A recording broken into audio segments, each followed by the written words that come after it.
একদিন এক সাহাবী আমার নবীর দরবারে গেলেন, ডাক দিয়ে কই, ইয়া রাসূলুল্লাহ, মায়ের নবী গো, ওগো মায়ের নবীজি, ইয়া রাসূলুল্লাহ, নবী গো,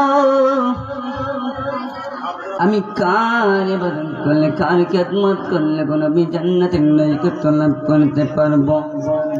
আমার নবী ডাকি দিয়া কয়, সাহাবী, সাহাবী রে, তুমি দুইটা মানুষের খেদমত করবা বেশি বেশি। সাহাবী ডাকি দিয়া কয়, ইয়া রাসূলুল্লাহ, নবী গো, ওগো মায়ের নবীজি, কোন দুইটা মানুষের? আপনি আমার নবী ডাক দিয়া কয়, সাহাবী, ও সাহাবী রে, উম্মুন তোমার আম্মুন। সাহাবী আমার ডাক দিয়া কয়, ইয়া রাসূলুল্লাহ, নবী গো, তারপরে কার? আমার নবী বলে, উম্মুন তোমার আম্মুর। সাহাবী আমার ডাক দিয়া কয়, ইয়া রাসূলুল্লাহ, নবী গো, তারপরে কার? আমার নবী বলে, উম্মুন তোমার আম্মুর।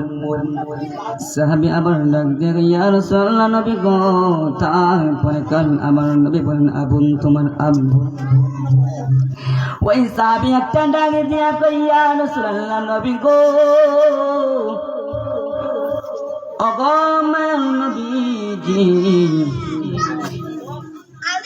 মায়ের কথা তিনবার বললেন, বাবার কথা একবার বললেন, কেন গো নবীজি? আবার নবী ডাক দিয়া কয়, সাহাবী রে, অর্থাৎ মায়ের মর্যাদা বেশি, বাবার চেয়েও মায়ের মর্যাদা বেশি।